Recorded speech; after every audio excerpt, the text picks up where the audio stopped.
Hello everyone, நான் மறுபடியும் பேசுகிறேன். இன்றைக்கி நம்ம இந்த வீடியோவில் எதை பற்றி பார்க்க போகிறோம் பார்த்தீங்க அப்படின்னா, தமிழ்நாட்டில் இருக்கக்கூடிய முதல் 10 பணக்கார மாவட்டங்களை பற்றி தான் பார்க்க போகிறோம். நம்ம சேனலை இப்போ தான் முன்மாதிரியாக பார்க்குறீங்க அப்படின்னா நம்ம சேனலை சப்ஸ்கிரைப் பண்ணிங்க அங்கே வீடியோக்குள்ள போகலாம். பணக்கார மாவட்டம்னு சொன்ன உடனே நீங்கள் எல்லாருமே நினச்சிருப்பீங்க சென்னை தான் முதல்ல இருக்கும் அப்படின்னு சொல்லிட்டு. ஆனால் நீங்கள் நினைக்கிறது தவறு. சென்னை இந்த டாப் 10 லிஸ்ட்டில் கிடையாது. அந்த டாப் 10 லிஸ்ட்டில் வேறு மாவட்டங்கள்லாம் இருக்குது. அது என்னென்ன மாவட்டம்னு சொல்லிட்டு வாங்க டீட்டெயிலாக பார்ப்போம். 10வது இடத்துல கரூர் மாவட்டம் இருக்குது. இந்த கரூர் மாவட்டத்தில் 4,06,000 மக்கள் வாழ்கிறதா சொல்லப்படுது. இந்த கரூர் மாவட்டம் முக்கியமாக தொழில் மற்றும் வணிக மையமாக இருக்குதுன்னு சொல்கிறாங்க. அதுக்கப்புறம் இது மட்டும் இல்லாமல் வீட்டு ஜவுளி தொழிலுக்கு பெயர் பெற்றதுன்னு சொல்லி சொல்கிறாங்க. இந்த கரூர் மாவட்டத்தோட பொருளாதாரம் விவசாயம் மற்றும் ஜவுளி தொழில் தான் அடிப்படையாக கொண்டிருக்கு. அது எந்த அளவுக்குன்னு பார்த்தீங்க அப்படின்னா, கரூர் மாவட்டத்தில் தனிநபரோட வருமானம் எவ்வளோவா இருக்குன்னு பார்த்தீங்க அப்படின்னா 61,183 ரூபா இருக்குது. ஸோ இதனால தான் கரூர் மாவட்டம் பணக்கார மாவட்டமாக 10வது இடத்துல நீடிக்குது. அதற்கு அடுத்தபடியாக 9வது இடத்துல ஈரோடு மாவட்டம் இருக்குது. இந்த ஈரோடு மாவட்டத்தில் 7,06,000 மக்கள் வாழ்கிறதா சொல்லப்படுது.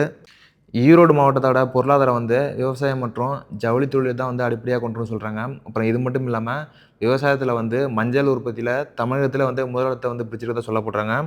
அதுக்கப்புறம் இந்த ஈரோடு மாவட்டத்தில் ஜவுளி சந்தைங்கிறது மிகவும் பிரபலமானதாக இருக்குது.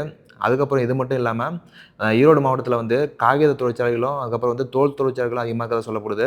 ஸோ இதன் மூலிமா இந்த ஈரோடு மாவட்டத்தில் ஒரு தனிநபரோட வருமானம் எவ்வளோவா இருக்குன்னு பார்த்தீங்க அப்படின்னா 61,631 ரூபா இருக்குது. ஸோ இதனால் இந்த மாவட்டம் பணக்கார மாவட்டமாக 9வது இடத்தை பிடிச்சிருக்கு. அதற்கு அடுத்தபடியாக 8வது இடத்துல தூத்துக்குடி மாவட்டம் இருக்குது. இந்த மாவட்டத்தில் 6,44,000 மக்கள் வாழ்கிறதா சொல்லப்படுது. இந்த மாவட்டத்தோட பொருளாதாரம் எப்படி நிர்ணயிக்கப்படுதுன்னு பார்த்தீங்க அப்படின்னா, உப்பு உற்பத்தியில் முதன்மையாக இருக்காங்க. அதுக்கப்புறம் மீன்பிடி தொழில் ஒரு முக்கிய பங்கு வகிக்குது. அதுக்கப்புறம் கப்பல் போக்குவரத்து ஒரு முக்கிய பங்கு வகிக்கிறதா சொல்லப்படுது. இதன் மூலியமா இந்த மாவட்டத்தோட ஒரு தனிநபரோட வருமானம் எவ்வளவா இருக்குன்னு பார்த்தீங்க அப்படின்னா 63,467 ரூபா இருக்குது. ஸோ இதன் காரணமாக இந்த மாவட்டம் பணக்கார மாவட்டமாக 8வது இடத்துல நீடிச்சிட்டு இருக்கு. அதற்கு அடுத்தபடியாக 7வது இடத்துல திருச்சி மாவட்டம் இருக்குது. இந்த மாவட்டத்தில் 12,70,000 மக்கள் வாழ்கிறதா சொல்லப்படுது. இந்த மாவட்டத்தோட பொருளாதாரம் முக்கியமாக விவசாயம் மற்றும் தொழில்களை அடிப்படையாக கொண்டுன்னு சொல்கிறாங்க. அது எந்த அளவுக்குன்னு பார்த்தீங்க அப்படின்னா, திருச்சியில் இந்தியாவின் எரிசக்தி உபகரணங்கள் அதிகமாக உற்பத்தி செய்யறதா சொல்லப்படுது. இந்த மாவட்டத்தில் பல எரிசக்தி உபகரணங்கள் உற்பத்தி நிறுவனங்கள் அதிகமாக இருக்கிறதா சொல்லப்படுது. ஸோ இதன் மூலிமா இந்த திருச்சி மாவட்டத்தோட ஒரு தனிநபரோட வருமானம் எவ்வளோவா இருக்குன்னு பார்த்தீங்க அப்படின்னா 65,011 ரூபாவாக இருக்குது. ஸோ இதனால தான் பணக்கார மாவட்டமாக இது 7வது இடத்துல நீடிச்சிட்ருக்கு. அதற்கு அடுத்தபடியாக 6வது இடத்துல கோயம்புத்தூர் மாவட்டம் இருக்குது. இந்த மாவட்டத்தில் 31,51,000 மக்கள் வாழ்கிறதா சொல்லப்படுது. கோயம்புத்தூர் மாவட்டம் தமிழகத்தில் முக்கியமான தொழில் மற்றும் வணிக மையமாக இருக்கிறதா சொல்லப்படுது. அது எந்த அளவுக்குன்னு பார்த்தீங்க அப்படின்னா, இது தென்னிந்தியாவின் மான்செஸ்டர்னு சொல்கிற அளவுக்கு இங்கே அந்த அளவுக்கு தொழில் நடக்கிறதா சொல்லப்படுது. ஜவுளி, பொறியியல், ஆட்டோமொபைல், உதிரி பாகங்கள், தகவல் தொழில்நுட்பம், அதுக்கப்புறம் பல துறைகளில் கோயம்புத்தூர் மாவட்டம் சிறந்து விளங்குறதா சொல்லப்படுது. இந்த மாவட்டத்தில் வாழக்கூடிய மக்களோட ஒரு தனிநபரோட வருமானம் எவ்வளோவா இருக்குன்னு பார்த்தீங்க அப்படின்னா 65,781 ரூபாவாக இருக்குது. ஸோ இதன் மூலிமா இந்த மாவட்டம் பணக்கார மாவட்டமாக 6வது இடத்துல நீடிச்சிட்ருக்கு. அதற்கு அடுத்தபடியாக 5வது இடத்துல காஞ்சிபுரம் மாவட்டம் இருக்குது. இந்த மாவட்டத்தில் 2,37,000 மக்கள் வாழ்கிறதா சொல்லப்படுது. இந்த மாவட்டத்தோட பொருளாதாரம் எதனால் நிர்ணயிக்கப்படுதுன்னு பார்த்தீங்க அப்படின்னா, ஜவுளி மற்றும் நெசவு தொழிலால் நிர்ணயிக்கப்படுறதா சொல்லப்படுது. இந்த காஞ்சிபுரம் மாவட்டம் பட்டுப்புடைகள் உற்பத்தியில் பெயர் பெற்ற மாவட்டமாக இருக்குது. அதுக்கப்புறம் இந்த காஞ்சிபுரம் மாவட்டத்தோட ஒரு தனிநபரோட வருமானம் எவ்வளோவா இருக்குன்னு பார்த்தீங்க அப்படின்னா 70,667 ரூபாவாக இருக்குது. ஸோ இதனால தான் பணக்கார மாவட்டமாக 5வது இடத்துல நீடிச்சிட்ருக்கு. அதற்கு அடுத்தபடியாக 4வது இடத்துல விருதுநகர் மாவட்டம் இருக்குது. இந்த மாவட்டத்தில் 21,70,000 மக்கள் வாழ்கிறதா சொல்லப்படுது. இந்த மாவட்டத்தோட பொருளாதாரம் விவசாயம் மற்றும் தொழில்துறையை அடிப்படையாக கொண்டதாக சொல்லப்படுது.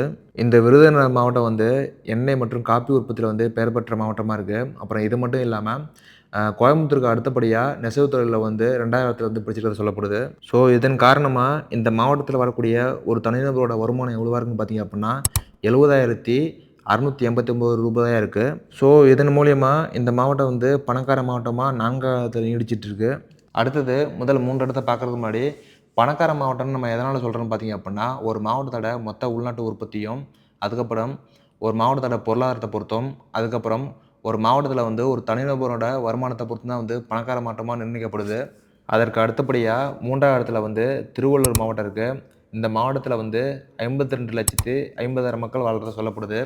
இந்த மாவட்டத்தோட பொருளாதாரம் வந்து எதனால் நிர்ணயிக்கப்படுதுன்னு பார்த்தீங்க அப்படின்னா விவசாயம் மற்றும் தொழிலாளர் தான் வந்து முக்கியமாக நிர்ணயிக்கப்படுது சொல்லப்படுது.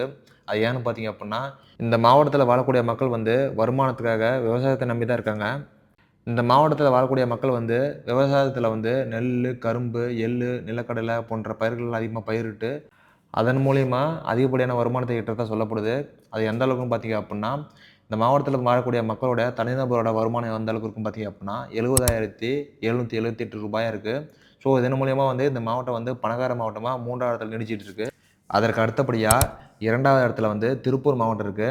இந்த மாவட்டத்தில் வந்து 17,83,690 மக்கள் வாழ்கிறதா சொல்லப்படுது. இந்த மாவட்டத்தோட பொருளாதாரம் வந்து ஆடை உற்பத்தி, ஏற்றுமதி இதையே வந்து அடிப்படையாக கொண்டிருக்கிறதா சொல்லப்படுது. இந்தியாவிலே வந்து அதிகப்படியான ஆடை உற்பத்தி ஏற்றுமதியில் வந்து திருப்பூர் மாவட்டம் வந்து முதலிடத்தில் பிடிச்சிருக்கா சொல்லப்படுது. இந்த மாவட்டத்தில் வரக்கூடிய மக்களுடைய தனிநபரோட வருமானம் எந்த அளவுக்கு இருக்குன்னு பார்த்தீங்க அப்படின்னா ரூ. 72,479 இருக்குது. ஸோ இதன் காரணமாக இந்த மாவட்டம் வந்து பணக்கார மாவட்டமாக 2வது இடத்துல நீடிச்சிட்டு இருக்கு. அதற்கு அடுத்தபடியாக முதல் இடத்துல வந்து கன்னியாகுமரி மாவட்டம் இருக்குது. இந்த மாவட்டத்தில் வந்து 21,10,000 மக்கள் வாழ்கிறதா சொல்லப்படுது. இந்த மாவட்டத்துடைய பொருளாதாரம் வந்து முக்கியமாக விவசாயம், சுற்றுலா, மீன்பிடி தொழில்களை வந்து அடிப்படையாக கொண்டிருக்கிறதா சொல்லப்படுது. இந்த மாவட்டத்தில் வந்து விவசாயம்னு பார்த்தீங்க அப்படின்னா தென்னை, ரப்பர், கிராம்பு போன்ற பயிர்களை வந்து முக்கிய பங்கு வகிக்கிறதா சொல்லப்படுது. அதுக்கப்புறம் வந்து சுற்றுலாத்துறையில் வந்து முக்கியமாக கடற்கரை, விவேகானந்தர் பாறை, அதுக்கப்புறம் வந்து திருவள்ளுவர் சிலையெல்லாம் வந்து சுற்றுலா தலங்களாக அமைஞ்சிருக்கு. ஸோ இதன் மூலிமா வந்து இந்த மாவட்டத்துக்கு வந்து அதிகப்படியான வருமானம் கிடைக்கிறதா சொல்லப்படுது. அது எந்த அளவுக்குன்னு பார்த்தீங்க அப்படின்னா இந்த மாவட்டத்தோட தனிநபரோட வருமானம் எவ்வளவா இருக்குன்னு பார்த்தீங்க அப்படின்னா ரூ. 81,094 இருக்குது. ஸோ இதனால தான் வந்து இந்த மாவட்டம் வந்து பணக்கார மாவட்டமாக முதலிடத்தில் நீடிச்சிட்டு இருக்கு. தமிழ்நாட்டில் இருக்கக்கூடிய மாவட்டத்தோட பொருளாதார பொறுத்து தான் வந்து தமிழ்நாட்டோட பொருளாதாரம் நிர்ணயிக்கப்படுது.